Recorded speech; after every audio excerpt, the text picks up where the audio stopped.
Un encuentro con su palabra, porque secase la hierba, marchitase la flor, mas la palabra de Dios permanece para siempre. Con ustedes, el doctor José Ricardo Arias Quintero.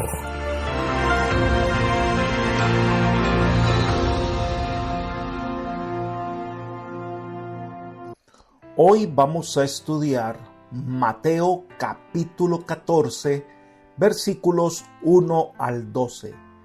La muerte de Juan el Bautista. Para ello te invito a orar.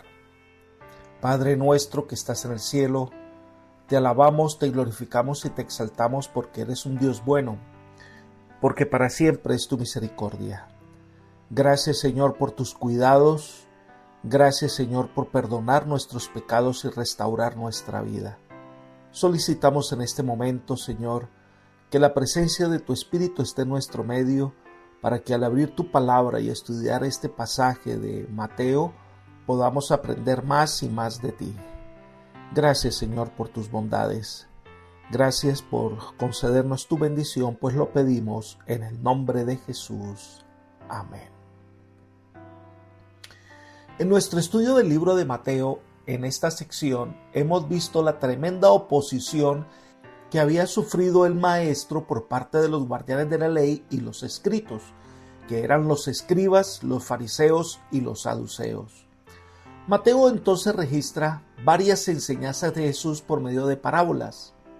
Al encontrarnos en el capítulo 14, el autor ahora nos muestra otra oposición que enfrentó Jesús, la de Herodes, conocido como el tetrarca.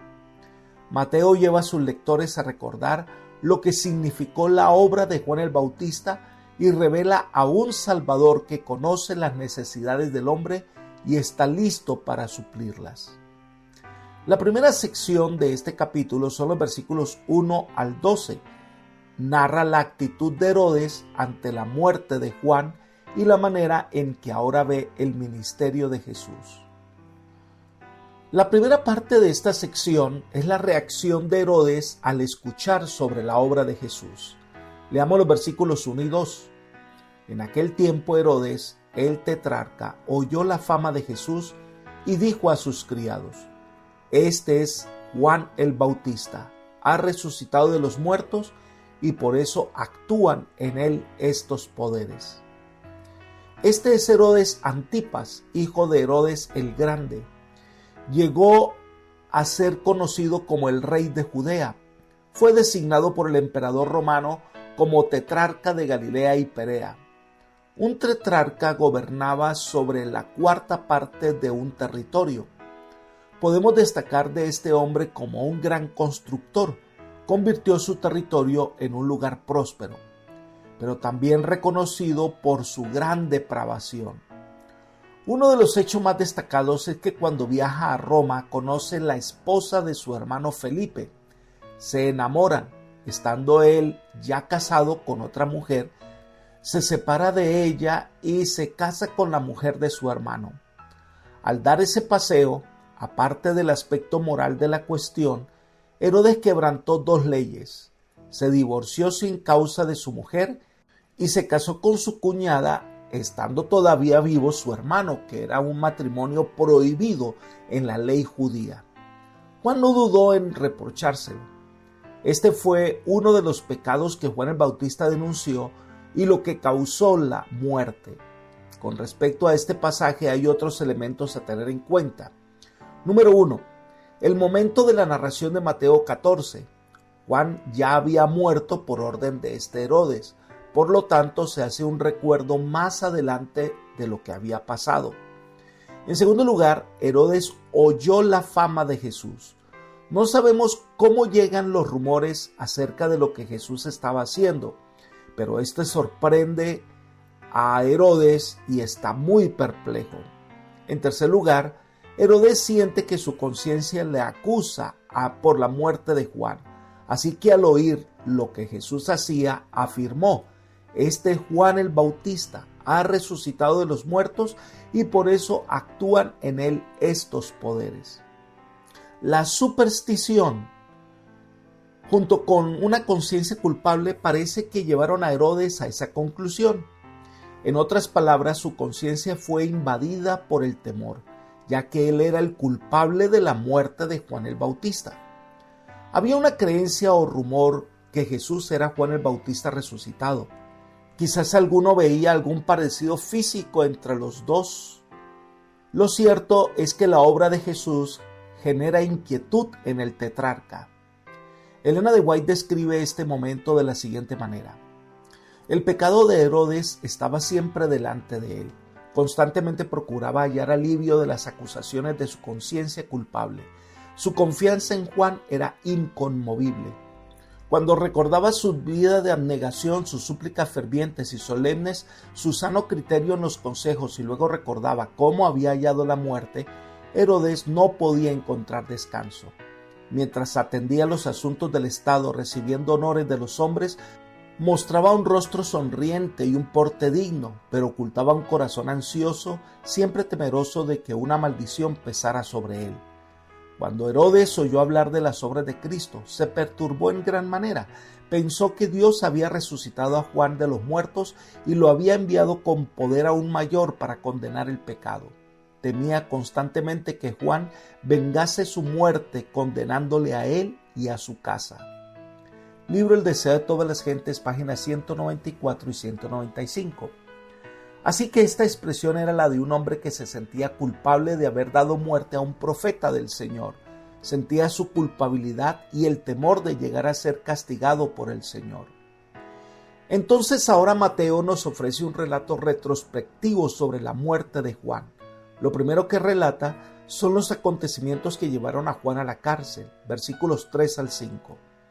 Herodes había prendido a Juan, lo había encadenado y metido en la cárcel por causa de Herodías, mujer de su hermano Felipe, porque Juan le decía: no te está permitido tenerla, y Herodes quería matarlo, pero temía al pueblo porque tenía a Juan por profeta. La razón del encarcelamiento de Juan fue la intriga de la nueva mujer de Herodes, ya que públicamente Juan denunciaba el pacto que había cometido, el error que había cometido de casarse con esta mujer. En Lucas 3:19 dice: entonces Herodes el tetrarca era reprendido por Juan a causa de Herodías, mujer de Felipe su hermano, por todas las maldades que Herodes había hecho. Veamos también el comentario de Elena de White. Juan el Bautista había sido el primero en proclamar el reino de Cristo y fue también el primero en sufrir. Desde el aire libre del desierto y las vastas muchedumbres que habían estado suspensas de sus palabras, pasó a quedar encerrado entre las murallas de una mazmorra, encarcelado en la fortaleza de Herodes Antipas. En el territorio que estaba al este del Jordán, que se hallaba bajo el dominio de Antipas, había ocurrido gran parte del ministerio de Juan. Herodes mismo había escuchado la predicación de Juan el Bautista. El rey disoluto había temblado al oír el llamamiento al arrepentirse. Herodes temía a Juan, sabiendo que era un varón justo y santo, y oyéndole hacía muchas cosas y le oía de buena gana. Juan obró fielmente con él, denunciando su unión inicua con Herodías, la esposa de su hermano. Durante un tiempo Herodes trató débilmente de romper la cadena de concupiscencia que le ligaba, pero Herodías le sujetó más firmemente en sus redes y se vengó del Bautista, induciendo a Herodes a echarlo en la cárcel. Libro El deseo de todas las gentes, página 185. Pero este pasaje también revela la debilidad de Herodes. En primer lugar, tenía respeto por Juan, pero lo quería matar, pero no lo hacía por temor al pueblo que veía en Juan a un profeta del Señor, pero también era incitado por su nueva esposa o amante, Herodías. Ninguno de los dos quería agradar a Dios, pero ninguno de los dos veía con buenos ojos las denuncias de Juan, que vez tras vez le recordaba el pecado que estaban cometiendo. Según el conocimiento que los otros evangelistas brindan con respecto a las intenciones de Herodes, al parecer colocarlo preso lo hacía para disminuir la presión de su esposa sobre este profeta de Dios, pero que al parecer Herodes pensaba en dejarlo libre más adelante. Elena de White comenta: Herodes creía que Juan era profeta de Dios y tenía la plena intención de devolverle la libertad, pero lo iba postergando por temor a Herodías. Deseo de todas las gentes, página 192. Herodes pretendía mantenerlos a todos tranquilos. Entonces Mateo describe cómo ocurre la muerte de Juan el Bautista. Leamos Mateo 14, versículos 6 al 8. Pero cuando se celebraba el cumpleaños de Herodes, la hija de Herodías danzó en medio y agradó a Herodes, por lo cual éste le prometió con juramento darle todo lo que le pidiera. Ella, instruida primero por su madre, dijo: «Dame aquí en un plato la cabeza de Juan el Bautista».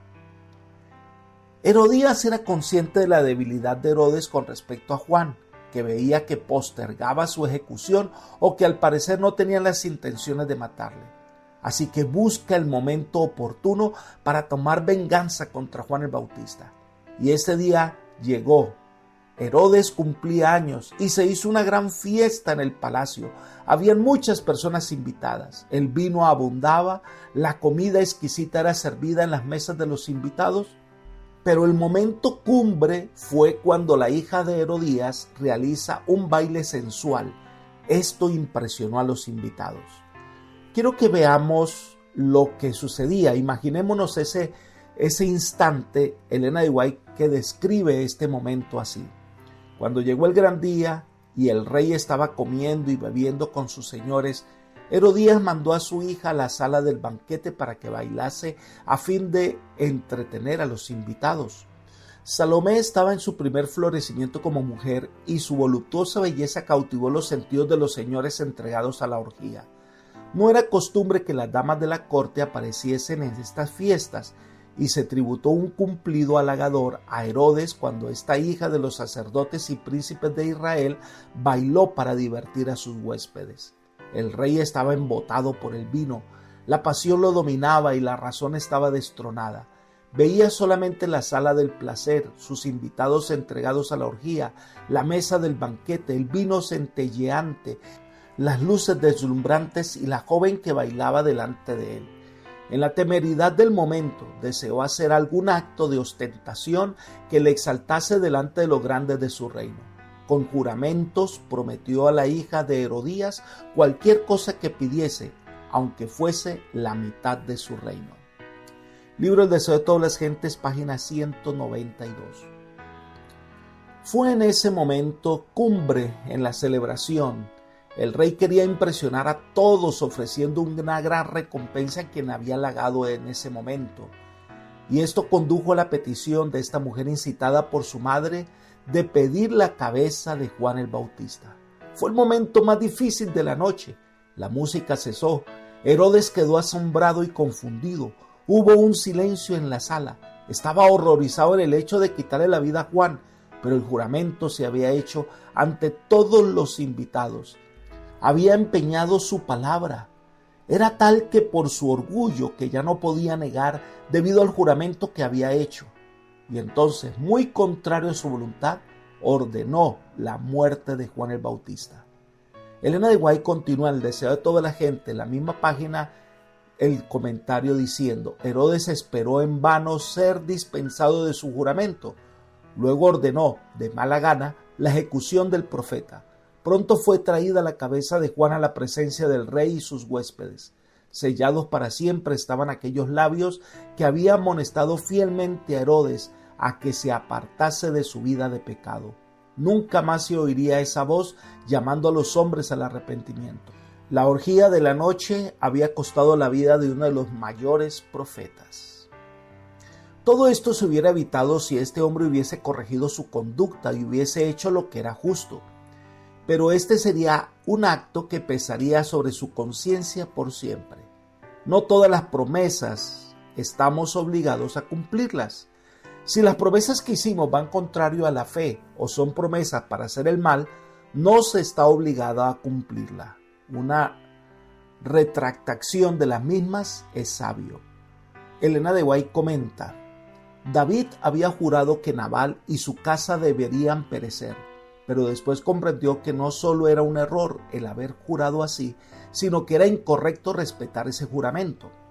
Si Herodes hubiese tenido el valor moral de David, no importa cuán humillante le hubiera resultado, se hubiera retractado del juramento de entregar la cabeza de Juan el Bautista al hacha del verdugo para que se cumpliera la venganza de una mujer vil, y no hubiera pesado sobre su alma la culpabilidad del asesinato del profeta de Dios.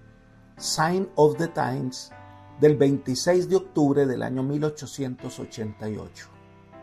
Pero Herodes era un hombre débil de carácter y a sabiendas que estaba haciendo mal, solo por evitar el qué dirán o la molestia de su mujer o la burla de otros, tomó la decisión de ordenar uno de los asesinatos más crueles y recordados de la historia. Tengamos cuidado con el orgullo, la vanidad y el hacer las cosas adrede solo por no quedar mal con personas que nos llevan por el mal camino. A veces es mejor ganarnos la antipatía de estos hombres malvados que manchar nuestra conciencia para siempre. Mateo completa la narración de lo ocurrido hasta que la noticia llegó a Jesús, versículos 9 al 12. Entonces el rey se entristeció, pero a causa del juramento y de los que estaban con él a la mesa, mandó que se la dieran y ordenó decapitar a Juan en la cárcel. Trajeron su cabeza en un plato, se la dieron a la muchacha y ella se la entregó a su madre. Entonces llegaron sus discípulos, tomaron el cuerpo y lo enterraron y fueron a dar la noticia a Jesús. Hay dos palabras que Mateo resalta. Número 1, llama a Herodes rey. Es más que un título de cortesía. Al parecer lo que hacía es enseñar su debilidad. Un rey que se somete a los caprichos de una mujer, un rey que es capaz de violar los dictados de su conciencia y levantar la mano para matar a un hombre inocente. La otra palabra es se entristeció. En otras palabras, se sintió agobiado. Quizás por rabia había deseado la muerte del profeta, pero ahora que se ejecuta, pronto se dará cuenta de su insensata locura. Pero muestra lo que el pecado hace. Para él era más importante cumplir un juramento innecesario que violar los mandamientos de Dios. Se ejecuta la muerte de Juan el Bautista, le traen la cabeza del profeta en una bandeja y Elena de White comenta: la cabeza de Juan el Bautista fue llevada a Herodías, quien la recibió con feroz satisfacción. Se regocijaba en su venganza y se lisonjeaba de que la conciencia de Herodes ya no le perturbaría. Pero su pecado no le dio felicidad. Su nombre se hizo notorio y aborrecido, mientras que Herodes estuvo más atormentado por el remordimiento que antes por las amonestaciones del profeta. La influencia de las enseñanzas de Juan no se hundió en el silencio, había de extenderse a toda generación hasta el fin de los tiempos. Libro El deseo de todas las gentes, página 194. La narración dice que los discípulos de Juan recuperan el cuerpo y le dan sepultura, y la noticia llega a Jesús. El evangelista no registra en ese momento ningún comentario de Jesús ni su reacción, solo que le llegó la noticia a Jesús, que aunque Mateo no menciona, sabemos que fue un momento doloroso para el maestro. Algunos comentadores se preguntan por qué Mateo introduce esta narración. Algunos han llegado a comparar la muerte de Juan con la muerte de Jesús. Ambos encarcelados fueron ejecutados por orden de un servidor de Roma. Ambos fueron atados y encarcelados. Herodes temía a la multitud, Pilato temía al pueblo. Herodes traía a Juan para escucharle mientras estaba preso. Pilato tuvo entrevistas con Jesús también mientras estaba preso. Y ambos se vieron obligados por las circunstancias a ordenar la muerte de Juan y Pilato la de Jesús. Era como el anuncio que se le hacía a Jesús de lo que iba a acontecer en un futuro cercano cuando enfrentaría la muerte. Apreciado amigo y hermano, las circunstancias no deben dominar nuestras decisiones. Debemos ser personas de principios que aman a Dios sobre todas las cosas. Si hemos cometido errores, si hemos tomado decisiones o hecho promesas equivocadas, pidámosle a Dios la fuerza, la sabiduría y la inteligencia para hacer las cosas conforme a su voluntad. Que el Señor hoy te bendiga y te guarde y te guíe por sendas de paz, para que tu camino sea prosperado. Es mi oración por ti. Amén.